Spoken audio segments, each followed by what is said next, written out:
تو ہی مالک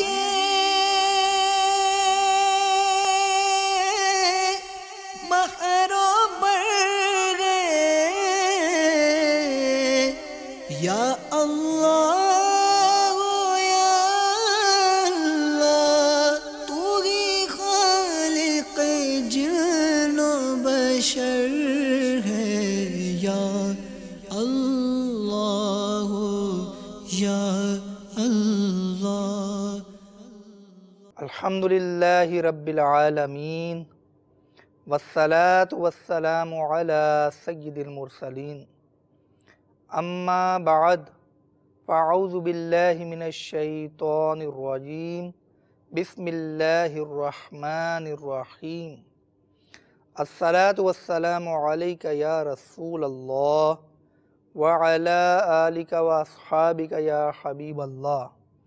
الصلاة والسلام علیک یا نبی اللہ وعلی آلک واصحابک یا نور اللہ۔ میٹھے میٹھے اسلامی بھائیوں اور مدنی چینل کے ناظرین، مکتبۃ المدینہ کی مطبوعہ کتاب بدشگونی کے صفحہ نمبر 6 پر ہے کہ الجامع الصغیر کی روایت ہے کہ شفیع روز شمار جناب احمد مختار صلی اللہ تعالی علیہ وآلہ وسلم کا ارشاد نور بار ہے، زینوا مجالسکم بالصلاۃ علیہ فإن صلاتکم علیہ نور لکم یوم القیامہ، یعنی تم اپنی مجلسوں کو مجھ پر درود پاک پڑھ کر آراستہ کرو، کیونکہ تمہارا مجھ پر درود پاک پڑھنا بروز قیامت تمہارے لیے نور ہوگا۔ صلو علی الحبیب صلی اللہ تعالی علی محمد۔ میرے میٹھے میٹھے اسلامی بھائیوں اور مدنی چینل کے ناظرین، ہمارے بزرگان دین رحمہم اللہ المبین کہ صبر فرمانے کا اور اللہ تبارک و تعالیٰ کا شکر ادا کرنے کا انداز کیسا نرالا ہوتا تھا۔ چنانچہ مشہور صحابی حضرت سیدنا زبیر بن عوام اور حضرت سیدتنا اسماء بنت ابو بکر صدیق کے بیٹے حضرت سیدنا عروہ، یہ حضرت سیدتنا عائشہ صدیقہ رضی اللہ تعالی عنہ کے بھانجے بھی تھے، اور حضرت سیدنا عبداللہ بن زبیر رضی اللہ تعالی عنہ کے سگے بھائی تھے، اور مدینہ منورہ کے مشہور فقہاء سبعہ یعنی 7 مشہور فقہاء میں سے ایک تھے۔ عابد و زاہد تھے اور شب زندہ دار بزرگ تھے۔ روزانہ بلا ناغہ چوتھائی قرآن پاک مصحف شریف دیکھ کر تلاوت فرماتے، اور چوتھائی قرآن شریف رات کو تہجد میں پڑھتے تھے۔ آپ کی عبادت کا حال دیکھ کر سلطان عبد الملک کہا کرتا تھا، حسن ظن کا اظہار یوں کیا کرتا تھا کہ جسے جنتی کو دیکھنا ہو وہ حضرت سیدنا عروہ رضی اللہ تعالی عنہ کو دیکھے۔ ایک مرتبہ آپ سفر کر کے ولید بن عبد الملک کے یہاں تشریف لے گئے۔ ایک روز آپ رضی اللہ تعالی عنہ کے شہزادے حضرت سیدنا محمد بن عروہ رضی اللہ تعالی عنہ ولید کے استبل کے اندر گئے تو کسی چوپائے نے مار کر شہید کر دیا۔ جب مدینہ منورہ میں واپسی ہوئی تو پارہ 15 سورۃ الکہف کی آیت نمبر 62 کا یہ حصہ تلاوت کیا، ترجمہ کنز الایمان: بے شک ہمیں اپنے اس سفر میں بڑی مشقت کا سامنا ہوا۔ اب شہزادے کی وفات کا صدمہ ابھی تازہ تھا کہ حضرت سیدنا عروہ رضی اللہ تعالی عنہ کے پاؤں میں آکلہ ہو گیا۔ یہ وہ بیماری ہے کہ جو عضو کو سڑا دیتی ہے۔ چنانچہ ولید نے مشورہ دیا کہ عمل جراحت یعنی آپریشن کروا لیجئے۔ آپ راضی نہ ہوئے، لیکن مرض پنڈلی تک بڑھ گیا تو ولید نے دوبارہ عرض کی کہ علی جاہ اب تو پاؤں کٹوانا ضروری ہے، ورنہ یہ مرض سارے جسم کے اندر سرایت کر جائے گا۔ آپ رضی اللہ تعالی عنہ اس پر راضی ہو گئے۔ چنانچہ طبیب آیا، اس نے کہا شراب پی لیجئے تاکہ پاؤں کے کٹنے کی تکلیف کا احساس نہ ہو۔ ارشاد فرمایا کہ اللہ عز و جل کی حرام کردہ چیز کے ذریعے مجھے عافیت نہیں چاہیے۔ عرض کی تو اجازت ہو تو کوئی خواب آور شے دے دوں؟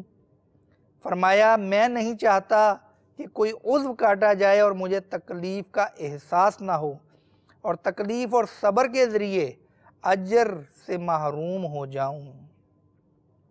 عرض کی گئی اچھا کچھ لوگوں کو اجازت دے دیجیے کہ آپ کو پکڑے رہیں۔ فرمایا اس کی بھی ضرورت نہیں۔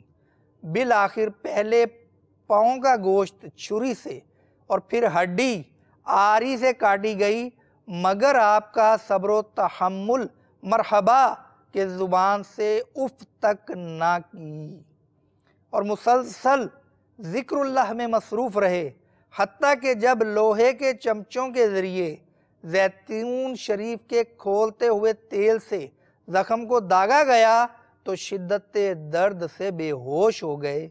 جب ہوش میں آئے تو چہرہ سے پسینہ پونچھنے لگے اور کٹا ہوا پاؤں ہاتھ میں لے کر الٹ پلٹ کرتے ہوئے فرمایا اس ذات کی قسم جس نے مجھے تجھ پہ سوار کیا، میں تیرے ذریعے کبھی بھی گناہ کی طرف نہیں گیا۔ آپ پاؤں کٹنے کی مصیبت پر رب عز و جل کا یوں شکر ادا کیا کرتے تھے کہ یا اللہ تیرا شکر ہے کہ میرے 4 ہاتھ پاؤں میں سے تو نے ایک ہی لیا اور 3 باقی رکھے، اور اگر تو نے کچھ لیا ہے تو بہت کچھ باقی رکھا ہے، اگر کچھ مصیبت میں مبتلا کیا ہے تو بہت دنوں عافیت میں بھی رکھ چکا ہے۔ میرے میٹھے میٹھے اسلامی بھائیوں، یہ حکایت یقیناً حضرت سیدنا عروہ رضی اللہ تعالی عنہ جو بہت ہی عبادت گزار بزرگ تھے اور بڑی نسبتوں والے تھے، ان کے صبر کرنے اور پھر ان کے شکر کرنے کے انداز پر ہمیں جھنجھوڑ رہی ہے کہ ہم پر بھی مصیبت آتی ہے۔ ہمارے یہاں اگر ہمارا ناخن ٹوٹ جائے تو ہم اس ناخن کا واویلا تو کرتے ہیں، مگر یہ ذہن نہیں بناتے کہ ایک ناخن پر تکلیف آئی تو بقیہ جو 9 ناخن ہیں اور پاؤں کے ملا لیے جائیں تو 19 ناخن بنتے ہیں، وہ سلامت ہیں، ان پر کوئی بھی تکلیف نہیں آئی۔ اے کاش ہمارا بھی شکر کا ذہن بن جائے۔ یاد رکھیے کہ نعمت کا شکر ادا کرنا یہ نعمت کی حفاظت کا ذریعہ ہے۔ حضرت سیدنا عمر بن عبدالعزیز علیہ رحمت اللہ العزیز فرماتے ہیں ایھا الناس قیدوا النعمہ بالشکر، اے لوگو نعمت کی حفاظت شکر سے کرو۔ لیکن کیا کیجئے کہ انسان رب تعالیٰ کی نہ چاہتے ہوئے بھی غیر شعوری طور پر بھی ناشکری کرتا ہے۔ چنانچہ سورۃ العادیات پارہ 30 میں ارشاد ہوتا ہے، ترجمہ کنز الایمان، بے شک آدمی اپنے رب کا بڑا ناشکرا ہے۔ اس کے بارے میں حضرت سیدنا حسن بن ابو حسن فرماتے ہیں کہ انسان بڑا ناشکرا ہے کہ مصیبتیں گنتا رہتا ہے اور نعمتیں بھول جاتا ہے۔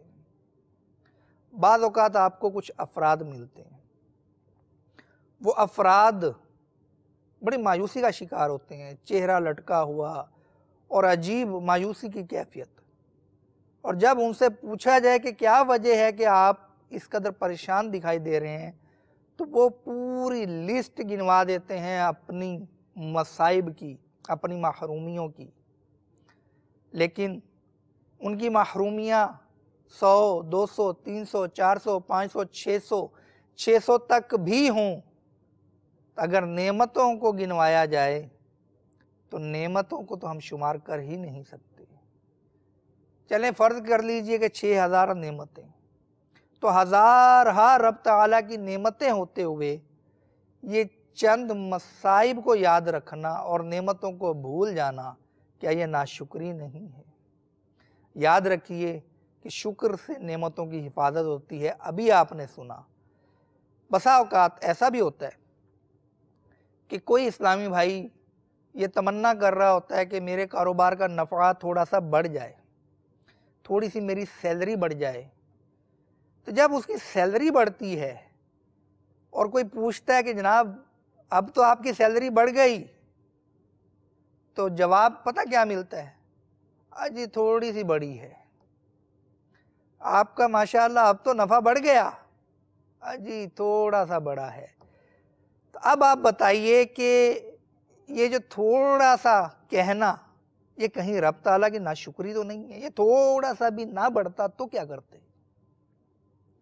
آپ کی تنخواہ 10,000 تھی، اب سیٹھ نے 11,000 کر دی، ابھی بھی آپ کہہ رہے ہیں یار تھوڑی سی بڑی ہے۔ یہ جو 1,000 ہے یہ آپ کے کتنے کام آئے گا؟ آپ کے موٹر سائیکل میں پٹرول جو ڈلتا ہے اسی کے کام آ جائے گا۔ تو رب تعالیٰ کا شکر کیجئے، شکر کریں گے تو نعمتوں میں اضافہ بھی ہوگا، نعمتوں کی حفاظت بھی ہوگی۔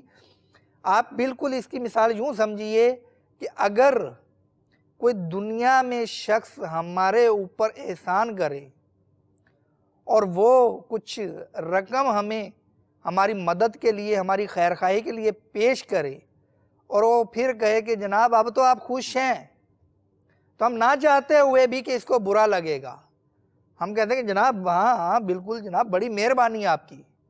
تو یہ دنیا دار شخص، اس سے ہم گھبراتے ہیں، اس کا ہم خیال رکھتے ہیں کہ یہ کہیں ناراض نہ ہو جائے۔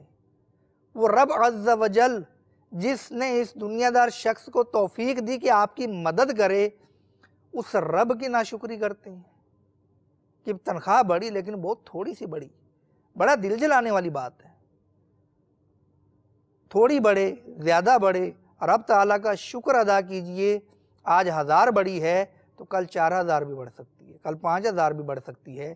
رب تعالیٰ کی نعمتوں کا شکر کرنے کی عادت ڈالیں گے تو پھر ہمیں مزید نعمتیں بھی نصیب ہوں گی اور نعمتوں کی حفاظت بھی نصیب ہوگی، کہ شکر بھی اعلیٰ درجے کی عبادت ہے۔ رب تعالیٰ کی نعمتوں کے جواب میں ہماری طرف سے شکر کے کلمات جانے چاہیے۔ ہم نے تو اس بزرگ کا واقعہ سنا کہ جس کا پاؤں مرض کے سبب کاٹ دیا گیا، اور وہ اس بات پہ شکر کر رہے ہیں کہ رب تعالیٰ نے ہاتھ دونوں اور ایک پاؤں سلامت رکھا، میرے رب کا شکر ہے۔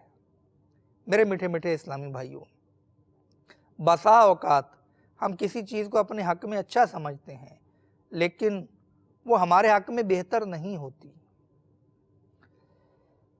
2 بھائی تھے، ایک بھائی کو ہارٹ کا پرابلم ہوا، ڈاکٹر نے آپریشن تجویز کیا اور کافی سارا خرچہ بتایا۔ اب وہ گھرانے والے اس خرچے کا بندوبست نہ کر سکے باوجود کوشش کے، اور وہ دل کا مریض دنیا سے چل بسا۔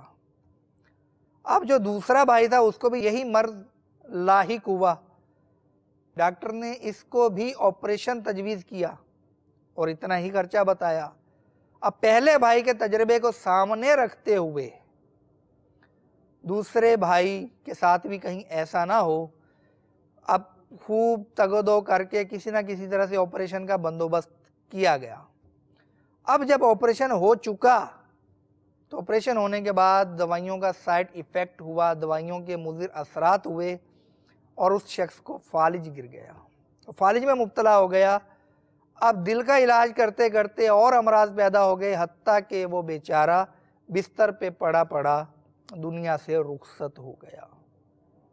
اب جب پہلا بھائی فوت ہوا تھا اس وقت ان کی بیوہ یہ کہتی ہی سنی گئی تھی کہ کاش میرے پاس رقم ہوتی، میں آپریشن کروا دیتی تو یہ شاید بچ جاتے، لیکن جب دوسرا بھائی کا انتقال ہوا تو اس وقت ان کی بیوہ یہ کہتے ہوئے سنی گئیں، کاش میں ان کا آپریشن نہ کرواتی۔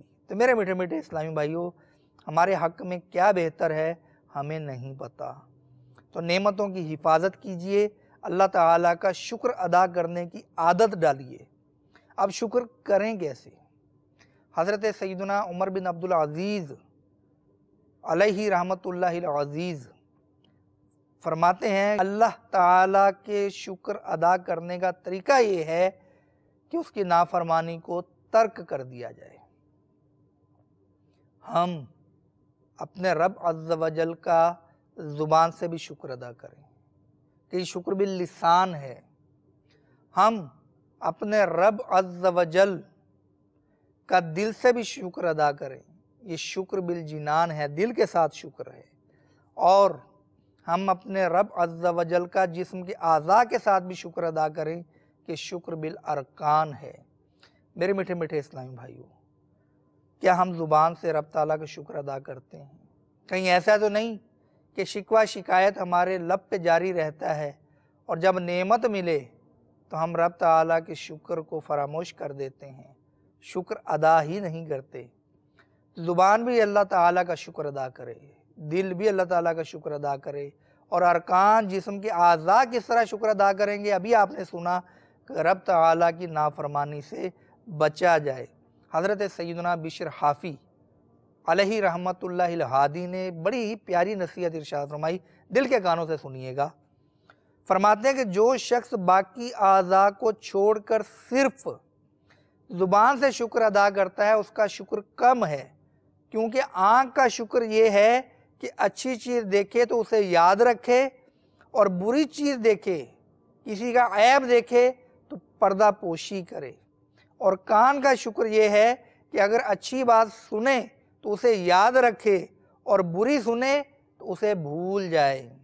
اور ہاتھوں کا شکر یہ ہے کہ جو ان سے پکڑے یا دے وہ حق ہو، اس کا دینا جائز ہو۔ اور پیٹ کا شکر یہ ہے کہ وہ اسے علم و حلم سے پر کرے۔ اور پردے کی جگہ کا شکر یہ ہے کہ اس سے صرف مباح اور جائز کام کرے۔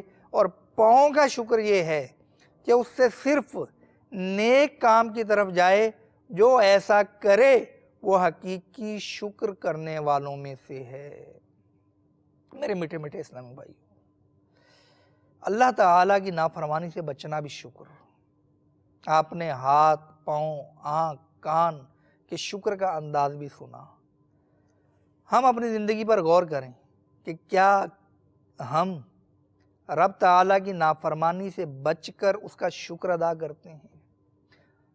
دنیا میں کوئی ہم پر تھوڑا سا احسان کرتے اور پھر ہم سے کوئی چھوٹا سا کام کہہ کر دیکھے، ہمارے ذہن میں ہوتا ہے کہ میں اس شخص کا کام ضرور کروں گا، کیوں؟ اس نے ہم پر احسان کیا تھا، اس نے میری خیر خواہی کی تھی۔ تو جب یہ دنیا کے شخص ایک مخلوق کے ساتھ ہمارا یہ معاملہ ہے، تو خالق عز و جل کے ساتھ کیسا معاملہ ہونا چاہیے؟ عقل سلیم رکھنے والا یقیناً یہی جواب دے گا کہ رب تعالیٰ کا شکر بندوں کے شکر سے بڑھ کر ہونا چاہیے۔ بندوں کا شکر ادا کرنا چاہیے، کہ جو لوگوں کا شکر ادا نہیں کرتا وہ اپنے رب کا شکر ادا نہیں کرتا۔ لہٰذا بندوں کا بھی شکر ادا کریں، اور اس کے بعد رب تعالیٰ کا بھی شکر ادا کریں۔ قرآن پاک میں ارشاد ہوتا ہے پارہ 25 میں کہ ترجمہ کنز الایمان، اور جب ہم آدمی پر احسان کرتے ہیں تو منہ پھیر دیتا ہے اور اپنی طرف دور ہٹ جاتا ہے، اور جب اسے تکلیف پہنچتی ہے تو چوڑی دعا والا ہے۔ اس آیت کے تحت خزائن العرفان میں صدر الافاضل حضرت مولانا مفتی سید محمد نعیم الدین مراد آبادی علیہ رحمت اللہ الہادی لکھتے ہیں، اور اس احسان کا شکر بجا نہیں لاتا اور اس نعمت پر اتراتا ہے، اور نعمت دینے والے پروردگار کو بھول جاتا ہے۔ اور جب اسے تکلیف پہنچتی ہے کہ تحت لکھتے ہیں کہ کسی قسم کی پریشانی، بیماری اور ناداری کی پیش آتی ہے تو چوڑی دعا والا کے تحت لکھتے ہیں یعنی خوب دعائیں کرتا ہے، روتا ہے، گڑ گڑاتا ہے اور لگاتار دعائیں مانگے جاتا ہے۔ میرے میٹھے میٹھے اسلامی بھائیوں، یہ ہے ہماری حقیقت۔ اس کا خلاصہ تفسیر کا یہ ہے کہ جب ہمیں نعمت مل جائے تو ہم نعمت دینے والے کو بھول جاتے ہیں، اس کا شکر نہیں کرتے، اور جب ہمیں تکلیف پہنچے تو ہم خوب رقت امیز انداز میں دعائیں مانگتے ہیں۔ میرے میٹھے میٹھے اسلامی بھائیوں، شعب الایمان میں ہے، مضمون عرض کر رہا ہوں کہ ایک شخص کی آواز سنائی دیتی ہے کہ مصیبت میں رب تعالیٰ کی بارگاہ میں دعا کر رہا ہے، تو فرشتے کہتے ہیں کہ یہ تو اسی شخص کی آواز ہے جو خوشحالی کے دنوں میں بھی دعا کیا کرتا تھا، اس کی سفارش کرتے ہیں۔ اور ایک پھر آواز آتی ہے کہ ایک شخص مصیبت میں دعا کر رہا ہے، تو فرشتے آپس میں کہتے ہیں کہ یہ کس شخص کی آواز ہے، اس نے تو کبھی خوشحالی میں رب تعالیٰ کی بارگاہ میں دعا نہیں کی، چنانچہ وہ اس کی سفارش نہیں کرتے۔ میرے میٹھے میٹھے اسلامی بھائیوں، تنگ حالی ہو، تنگ دستی ہو یا فراخ دستی ہو، ہاتھ کھلا ہو یا تنگ ہو، ہمارے حالات دنیاوی اعتبار سے اچھے ہوں یا برے ہوں، ہمیں اپنے رب عز و جل کا شکر ادا کرنا چاہیے۔ ہمارے ہاں تو ایسے اکابرین گزرے جو بھوک لگنے پر اللہ تعالیٰ کا شکر ادا کرتے تھے۔ چنانچہ حضرت سیدنا عبداللہ بن عمر رضی اللہ تعالیٰ عنہما کے سامنے جب کھانا رکھا جاتا تو آپ رضی اللہ تعالیٰ عنہ فرماتے الحمدللہ الذی جعلنی اشتہی، یعنی اللہ عز و جل کا شکر ہے جس نے میرے اندر اس کی خواہش پیدا فرمائی۔ کتنے لوگ ایسے ہیں جو نہ تو اس کے کھانے پر قادر ہیں اور نہ ہی خواہش رکھتے ہیں، یعنی شدت مرض اور تکلیف کی وجہ سے کھانے کی قدرت و طلب نہیں رکھتے۔ میرے میٹھے میٹھے اسلامی بھائیوں، آج کل کئی امراض ایسے ہیں کہ جس میں کئی چیزوں کا کھانا مستقل طور پر بند کر دیا جاتا ہے۔ مشہور بیماری ہے شوگر۔ اب شوگر میں میٹھے سے پرہیز بتایا جاتا ہے کہ اب آپ میٹھا نہیں کھائیں گے۔ آموں کا موسم آتا ہے، لوگ مزے کے ساتھ آم ٹھنڈے کر کر کے فریج میں اور کلو کے کلو اور جناب ڈھیروں سارے آم کھا رہے ہوتے ہیں، شوگر والا حسرت سے دیکھ رہا ہوتا ہے، بلکہ اگر وہ ایک آدھ آم لے بھی لے تو یہ اس کی بد پرہیزی کہلاتی ہے۔ اسی طرح مٹھائی اور طرح طرح کی چیزیں لوگ کھا رہے ہوتے ہیں، لیکن شوگر والا انہیں حسرت سے دیکھ رہا ہوتا ہے کہ وہ کھا نہیں سکتا اس کو، کہ اس کا شوگر کا مرض مزید بگڑ جانے کا اندیشہ ہے۔ تو میرے میٹھے میٹھے اسلامی بھائیوں، آپ اپنی آپ کو شوگر کے مریض کی جگہ رکھ کر دیکھیے کہ اگر ایک دم آپ کو میٹھا منع کر دیا جائے تو آپ پر کیا گزرے گی۔ اسی طرح نیند، یہ بھی رب تعالیٰ کی نعمت ہے۔ ایک چپڑاسی نے اپنے سیٹھ سے کہا کہ میں اپنے بیٹے کو لے کر آیا ہوں، اس کو ذرا سمجھائیے، یہ جناب 8 گھنٹے سویا رہتا ہے سارا دن۔ اب سیٹھ نے جب یہ سنا فوراً ایک دم سے حیران اور بہت خوشی کا اظہار کیا۔ اس نے کہا یہ 8 گھنٹے سو لیتا ہے، بڑی بات ہے یار، میں تو نیند کی گولیاں کھاتا ہوں اور آرام دہ کمرے میں آرام کرتا ہوں، تب بھی میں مشکل 4 سے 5 گھنٹے ہی سو پاتا ہوں، اس دوران بھی بار بار آنکھ کھل جاتی ہے۔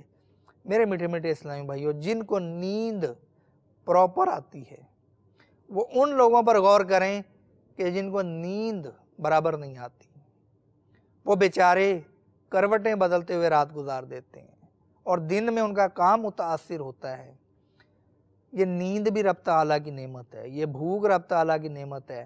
اگر ہمیں بھوک نہ لگے تو ہم کتنے پریشان ہوں گے، ہم تو ڈاکٹروں کے پاس پہنچ جاتے ہیں کہ جناب ہمیں بھوک نہیں لگتی، ہم کیا کریں۔ تو حضرت سیدنا عبد الرحمن بن زید بن اسلم بعض علماء کرام کے حوالے سے فرماتے ہیں کہ ایک آسمانی کتاب میں ہے کہ اللہ عز و جل ارشاد فرمائے گا میرے مومن بندے کو خوش کر دو، کیونکہ اسے جب پسندیدہ چیز ملتی تھی تو کہتا تھا الحمدللہ الحمدللہ ماشاء اللہ۔ تو میرے میٹھے میٹھے اسلامی بھائیوں، جب بھی رب تعالیٰ کی نعمت ملے الحمدللہ، تمام تعریفیں رب عز و جل کے لیے۔ تو رب تعالیٰ کا شکر ادا کرنے میں آپ غور کیجئے کہ ہمارا جاتا کیا ہے۔ ہمیں کوئی نقصان نہیں ہے، ہمیں فائدہ ہے۔ ہم رب تعالیٰ کی کوئی سی نعمت ملے، ہمیں پانی کے چند گھونٹ نصیب ہو جائیں تو الحمدللہ اللہ تعالیٰ کا شکر ادا کرنا چاہیے۔ اگر ہم شکر ادا کرنے کی عادت ڈالیں گے تو ہمیں بہت سا ثواب بھی حاصل ہوگا، ہمارا شمار شکر گزار بندوں میں ہوگا۔ تو اللہ تعالیٰ ہمیں نعمتوں کا شکر ادا کرنے کی توفیق عطا فرمائے۔ صلو علی الحبیب صلی اللہ تعالی علی محمد۔ تو ہی مالک